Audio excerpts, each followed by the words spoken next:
വളരെ ഇമ്പോർട്ടൻ്റ് ആയിട്ടുള്ള കുറേ വിഷയങ്ങൾ നമ്മൾ നോക്കുന്നുണ്ട്. അതിൽ ട്രംപിനെ ചോദ്യം ചെയ്യുന്നുണ്ട് അമേരിക്കയിൽ.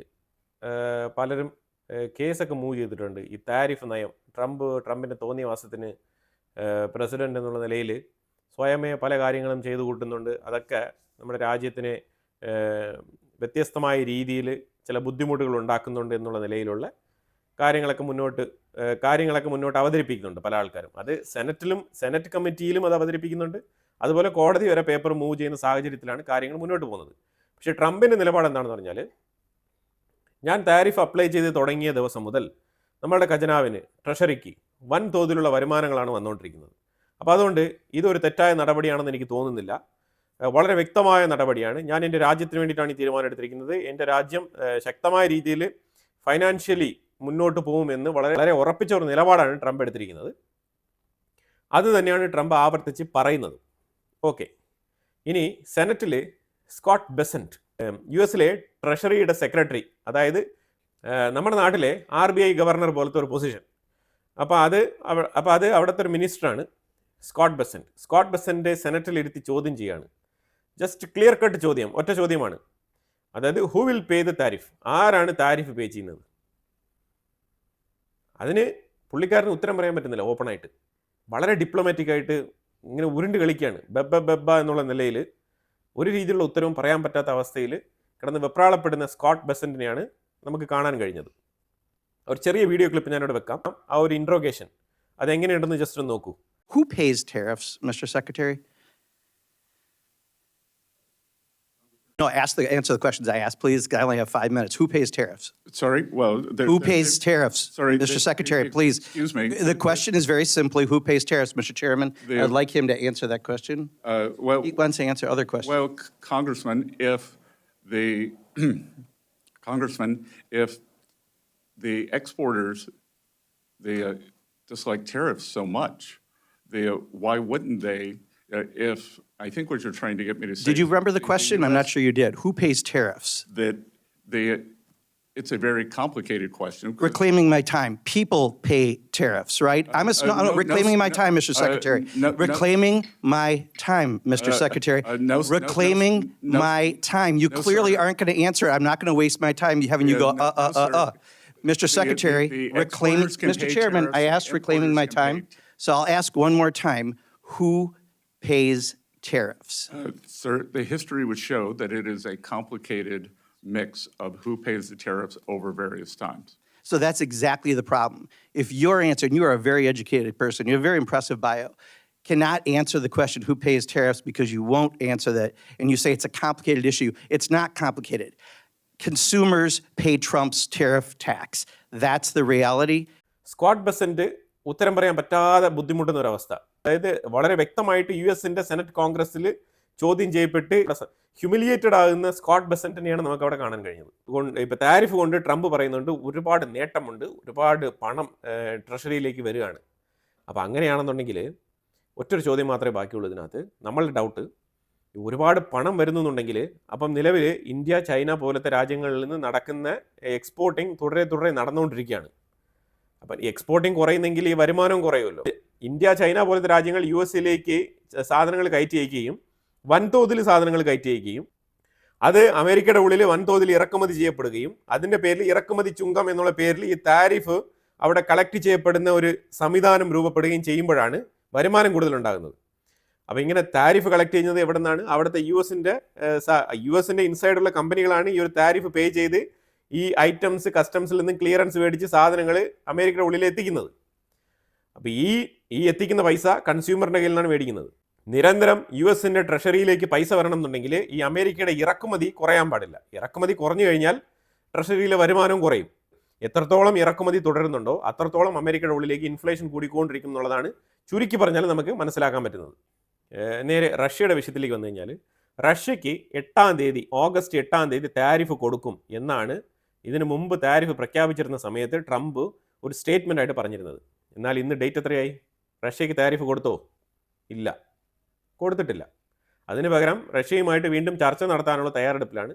സ്റ്റീവ് വിറ്റ്കോഫിനെ മോസ്കോയിലേക്ക് വിട്ട് 2 ദിവസം സ്റ്റീവ് വിറ്റ്കോഫ് മോസ്കോയിൽ സ്റ്റേ ചെയ്ത് 3 മണിക്കൂർ 4 മണിക്കൂർ വെച്ചിട്ട് 2 ദിവസങ്ങളിലായിട്ട് ചർച്ച നടത്തിയിരിക്കുകയാണ്. അതിൽ ഉരുത്തിരിഞ്ഞു വന്ന ചില നിർണായകമായുള്ള തീരുമാനങ്ങൾ, അതിൽ പ്രധാനപ്പെട്ട തീരുമാനമാണ് സ്വപ്പിംഗ്. സ്വപ്പിംഗ് എന്ന് പറഞ്ഞാൽ എന്താണ്? റഷ്യ പിടിച്ചു വെച്ചിരിക്കുന്ന കുറച്ച് സ്ഥലം ഉക്രൈന് കൊടുത്തുകൊണ്ട് ബാക്കിയുള്ള സ്ഥലം റഷ്യക്ക് കൊടുത്തുകൊണ്ട് ഒരു ലാൻഡ് സ്വപ്പിംഗ് നടത്തിക്കൊണ്ട് ഈ ഒരു യുദ്ധത്തിന് ഒരു പരിഹാരം ഉണ്ടാക്കാം, ഒരു ഒത്തുതീർപ്പിലേക്ക് എത്താം എന്നുള്ള നിലയിലുള്ള ചില അഭിപ്രായങ്ങളാണ് ഇപ്പം മുന്നോട്ട് വന്നിരിക്കുന്നത്. റഷ്യയുടെ സൈഡിലുള്ള അവരുടെ ന്യായവാദങ്ങളെല്ലാം തന്നെ വളരെ ക്ലിയർ ആയിട്ട് വ്യക്തമായിട്ട് സ്റ്റീവ് വിറ്റ്കോഫിനെ ധരിപ്പിച്ചിട്ടുണ്ട്. ഇത് ഓൾറെഡി തന്നെ ഇതിനു മുമ്പ് ധരിപ്പിച്ചതാണ്. പക്ഷേ എന്നാൽ ട്രംപിന് ഒരു മാനസാന്തരം സംഭവിച്ചു. എപ്പോഴാണ്? അതായത് ഇടയ്ക്ക് പോപ്പിൻ്റെ മരണം സംഭവിച്ചായിരുന്നു ഇറ്റലിയിലെ റോമിൽ, വാറ്റിക്കനിൽ. ശരി, ആ പോപ്പിൻ്റെ ബറിയൽ സെറമണിക്ക് പോയിരുന്ന സമയത്ത് ഡൊണാൾഡ് ട്രംപും സെലൻസ്കിയും മീറ്റ് ചെയ്യാനുള്ള ഒരു അവസരം ഉണ്ടാവുകയാണ്. അവിടെ വെച്ചിട്ട് ഡൊണാൾഡ് ട്രംപ് എയിം ചെയ്യുന്നത് എന്താണ്? ഡൊണാൾഡ് ട്രംപ് എയിം ചെയ്യുന്നത് പ്യൂർലി ഉക്രൈൻ്റെ മിനറൽസ് ആണ്. ഉക്രൈൻ്റെ മിനറൽ വെൽത്ത് എന്ന് പറഞ്ഞു കഴിഞ്ഞാൽ, ഞാനിവിടെ ഒരു മാപ്പ് വയ്ക്കാം, നിങ്ങൾ കണ്ടോളൂ.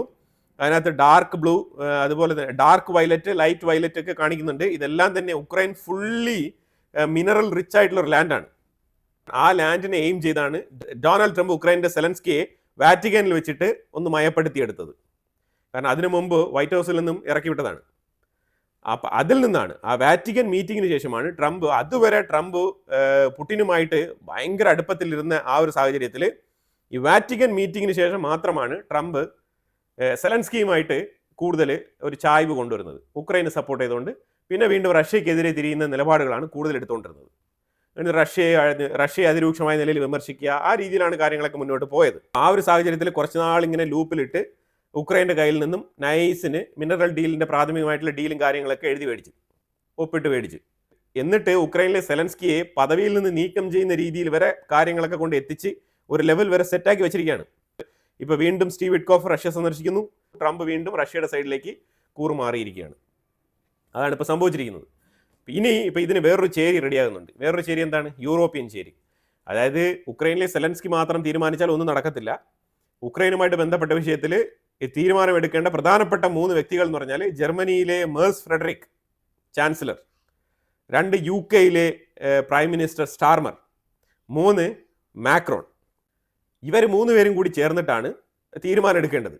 ശരിക്കും പറഞ്ഞാൽ അവരവരുടെ തീരുമാനം പറഞ്ഞു കഴിഞ്ഞു. നിലവിൽ പുടിനും ട്രംപും തമ്മിൽ സംസാരിക്കാനുള്ള അലാസ്ക കോർപ്പറേഷൻ എന്ന് പറഞ്ഞുള്ള ഒരു മീറ്റിംഗ് റെഡിയാക്കിയിരിക്കുകയാണ്. അലാസ്കയിലാണ് ഒരു മീറ്റിംഗ് നടക്കാൻ പോകുന്നത്. അലാസ്ക എന്ന് പറഞ്ഞാൽ അറിയാമല്ലോ, അതായത് റഷ്യയ്ക്കും അമേരിക്കയ്ക്കും ഇടയിൽ കിടക്കുന്ന ഒരു സ്ഥലമാണിത്. അപ്പോൾ ആ ഒരു കോമൺ പോയിന്റിലാണ് ഇവർ മീറ്റ് ചെയ്യാൻ പോകുന്നത്. അപ്പം ആ ഒരു മീറ്റിങ്ങിനെ സപ്പോർട്ടേജ് ചെയ്യാൻ വേണ്ടിയിട്ട് പല രീതിയിലുള്ള തന്ത്രങ്ങൾ നടക്കുന്നു എന്നുള്ള അലിഗേഷൻ കൂടിയുണ്ട്. ഇല്ല, എങ്ങനെയാണ് ഈ ഒരു മീറ്റിങ്ങിനെ നിർവീര്യമാക്കാൻ പോകുന്നത് എന്ന് ചോദിച്ചു കഴിഞ്ഞാൽ അതിന് വളരെ വ്യക്തമായിട്ട് നമ്മളിത് ഉത്തരമുണ്ട്. നമ്മൾ ഉക്രൈൻ റഷ്യ വിഷയം പണ്ട് തൊട്ടേ ഡീൽ ചെയ്തിട്ടുള്ളത് കൊണ്ട് അതിൻ്റെ വ്യക്തമായിട്ടുള്ള ഉത്തരം ഞാൻ പറഞ്ഞുതരാം. ഉക്രൈൻ എപ്പോഴും പോലെ തന്നെ റഷ്യയുമായിട്ട് അമേരിക്ക ഒരു ചർച്ച നടത്തുന്നു എന്ന് അറിഞ്ഞു കഴിഞ്ഞാൽ അതിന് തൊട്ട് മുമ്പായിട്ട് ഒരു 2-3 ദിവസങ്ങൾക്ക് മുമ്പായിട്ട് തകൃതിയായിട്ടുള്ള ആക്രമണങ്ങൾ റഷ്യക്കുള്ളിൽ നടത്തും എന്ന് പറഞ്ഞാൽ അതിതീവ്രമായ നിലയിൽ നടത്തും. അതായത് റഷ്യയെ പ്രൊവോക്ക് ചെയ്യുമ്പോഴത്തേക്കും റഷ്യ എന്ത് ചെയ്യും? ഈ ഒരു ആക്രമണത്തിന് തീർച്ചയായിട്ടും റിറ്റാലിയേറ്റ് ചെയ്തേ പറ്റൂ. ആ രീതിയിലുള്ള ആക്രമണങ്ങളായിരിക്കും ഉക്രൈൻ നടത്തുക. അതിനു വേണ്ടിയിട്ടുള്ള സ്റ്റോക്ക് പൈലും കാര്യങ്ങളൊക്കെ ഉക്രൈൻ എപ്പോഴും സൂക്ഷിച്ചു വെച്ചിട്ടുണ്ടാവും. കാരണം യുദ്ധം നിൽക്കാൻ പാടില്ല ഉക്രൈനിലെ സെലൻസ്കിയെ സംബന്ധിച്ചിടത്തോളം. അത് അയാളുടെ സ്ഥായിയായിട്ടുള്ളൊരു ഭാവമാണ്. യുദ്ധം നിന്ന് കഴിഞ്ഞാൽ തീർന്ന് സെലൻസ്കിയുടെ കാര്യം. അതുകൊണ്ട് തന്നെ ഇനിയിപ്പോൾ നോക്കിക്കോ, ഇന്ന് രാത്രി നാളെ മറ്റന്നാളൊക്കെ കടുത്ത രീതിയിലുള്ള ആക്രമണങ്ങൾ റഷ്യക്കുള്ളിൽ നടത്തും. എന്നിട്ട് റഷ്യ റിറ്റാലിയേറ്റ് ചെയ്യുമ്പോഴത്തേക്കും ഞങ്ങളെ അടിച്ച്, ഞങ്ങൾക്ക് ഇത്ര പേര് കൊല്ലപ്പെട്ടു, ഞങ്ങൾക്ക് എന്ത് സംഭവിച്ചു, റഷ്യക്ക് യുദ്ധം നിർത്താൻ താല്പര്യമില്ല, റഷ്യ ഇനി നിരന്തരം ഇങ്ങനെ അറ്റാക്ക് ചെയ്തുകൊണ്ടിരിക്കുകയാണ്, യുദ്ധക്കൊതിയന്മാരാണ്, പിന്നെ പുടിൻ ഒരു തീവ്രവാദിയാണെന്നുള്ള നിലയിലുള്ള സ്റ്റേറ്റ്മെൻറ്റുകളൊക്കെ ഇനി പുറപ്പെടുവിക്കും. ഇപ്പോൾ കഴിഞ്ഞൊരു 1.5 മാസമായിട്ട് ഏതെങ്കിലും രീതിയിലുള്ള സ്റ്റേറ്റ്മെൻറ്റ് റഷ്യക്കെതിരെയോ പുടിനെതിരെയോ സെലൻസ്കി ഈ രീതിയിൽ പറഞ്ഞിട്ടുണ്ടോ എന്ന് വെച്ചാൽ ഇല്ല. പക്ഷേ ഇനി പറയും. കാരണം എന്താണ്? ഈ ഒരു യുദ്ധം അവസാനിപ്പിക്കാനുള്ള ചർച്ചയ്ക്ക് തുടക്കം കുറിക്കാൻ വേണ്ടിയിട്ട് അലാസ്ക കോർപ്പറേഷൻ എന്ന് പറഞ്ഞ് പേരിട്ടുകൊണ്ട് ഈ ഒരു ചർച്ച തുടങ്ങാനുള്ള അപ്പോയിൻമെൻറ്റും ഡേറ്റും കാര്യങ്ങളൊക്കെ ഫിക്സ് ചെയ്തുകൊണ്ടിരിക്കുകയാണ്. അപ്പോൾ ഈ സാഹചര്യത്തിൽ ഇപ്പം നിങ്ങൾ ഞാനിപ്പോൾ ഒരു മാപ്പ് കാണിക്കുന്നുണ്ട്. ഈ മാപ്പ് നിങ്ങൾ നോക്കിയോ. ഈ മാപ്പിൽ നിങ്ങൾ നോക്കിക്കഴിഞ്ഞാൽ ഉക്രൈൻ്റെ ഭാഗത്ത് ഒരു രീതിയിലുള്ള ആക്രമണങ്ങളും ഇല്ല. കാരണം സമാധാന ചർച്ചയുമായിട്ട് ബന്ധപ്പെട്ടുള്ള കാര്യങ്ങളൊക്കെ മുന്നോട്ട് നീക്കുകയാണ്. അപ്പോൾ അതുകൊണ്ട് അറ്റാക്കിംഗ് പവർ ഇച്ചിരി കുറയ്ക്കാമെന്ന് റഷ്യ തീരുമാനിച്ചിരിക്കുന്ന സാഹചര്യത്തിൽ നേരെ അപ്പുറത്ത് റഷ്യക്കുള്ളിൽ നോക്കൂ, മോസ്കോയുടെ അപ്പുറത്ത് വരെ ആക്രമണം. ആരുടെ ആക്രമണം? ഉക്രൈൻ്റെ ആക്രമണം. എയർപോർട്ടുകൾ വരെ ആക്രമിച്ചിട്ടുണ്ട്. 251 ഡ്രോൺ ഉക്രൈൻ്റെ ഭാഗത്തുനിന്ന് അയച്ചിട്ടുണ്ട്. അപ്പോൾ അത് നിർണായകമായിട്ട് പല ഏരിയകളും അവർ ഇന്റർസെപ്റ്റ് ചെയ്തെങ്കിലും എയർപോർട്ടുകളിൽ വരെ അറ്റാക്ക് നടത്തിയിട്ടുണ്ട് എന്നുള്ളതാണ് വാർത്തകൾ പുറത്തു വരുന്നത്. അതുകൊണ്ട് 2 എയർപോർട്ടുകൾ ഷട്ട് ഡൗൺ ചെയ്തിരിക്കുകയാണ്. റഷ്യക്കുള്ളിലുള്ള അവസ്ഥയാണ്.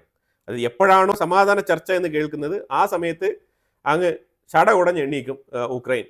അതോടുകൂടി പിന്നെ അങ്ങോട്ടും ഇങ്ങോട്ടും തർക്കമാവും, അടിയാവും, ചർച്ച ഏത് രീതിയിൽ പരാജയപ്പെടുത്താമെന്ന് നോക്കിയിട്ട് അത് പരാജയപ്പെടും. വീണ്ടും ട്രംപ് പരാജയപ്പെടാൻ വേണ്ടിയിട്ടാണ് ഈ ഒരു ചർച്ച നടത്താൻ പോകുന്നത്. അത് ഏകദേശം ഒരു പരിധി വരെ അങ്ങനെ തന്നെയാണ് മനസ്സിലാക്കേണ്ടത്. പിന്നെ സെലൻസ്കി ഒരു കാര്യം പറഞ്ഞിരിക്കുന്നത്, ഈ ലാൻഡ് സ്വെപ്പിംഗ് അതിന് ഞങ്ങൾക്ക് യാതൊരു താല്പര്യമില്ല. അമേരിക്ക ചെയ്യുന്നത് വളരെ നല്ല കാര്യമാണ്. യുദ്ധം നിർത്താനുള്ള തയ്യാറെടുപ്പുകൾ എടുക്കുന്നത് നല്ലതാണ്. ചർച്ചകൾ വളരെ നല്ലതാണ്. അമേരിക്കൻ പ്രസിഡന്റ് ഡൊണാൾഡ് ട്രംപ് വളരെ മികച്ച രീതിയിൽ സമാധാനം കൊണ്ടുവരാൻ ശ്രമിക്കുന്നുണ്ട്. വളരെ നല്ലതാണ്. പക്ഷേ ഞങ്ങളുടെ ലാൻഡ് സ്വൈപ്പ് ചെയ്തുകൊണ്ട്, അഥവാ ഞങ്ങളുടെ ലാൻഡ് റഷ്യക്ക് കൈമാറിക്കൊണ്ടുള്ള ഒരു ഒത്തുതീർപ്പിന് ഞങ്ങൾ തയ്യാറല്ല എന്നുള്ളത് വളരെ വ്യക്തമായിട്ട് ഉക്രൈനിലെ സെലൻസ്കി പറഞ്ഞിരിക്കുകയാണ്. അതോടൊപ്പം മറ്റേ 3 കൂട്ടാളികളുണ്ടല്ലോ, അതായത് ഇമ്മാനുവൽ മാക്രോൺ, കീർ സ്റ്റാർമർ, അതുപോലെ തന്നെ മേഴ്സ് ഫ്രെഡറിക്, ഇവർ 3 പേരും കൂടി ചേർന്നിട്ട് വളരെ വ്യക്തമായിട്ട് ഇവരെ റെപ്രസെന്റ് ചെയ്തുകൊണ്ട് മാക്രോൺ തന്നെയാണ് സ്റ്റേറ്റ്മെന്റ് പറഞ്ഞിരിക്കുന്നത്.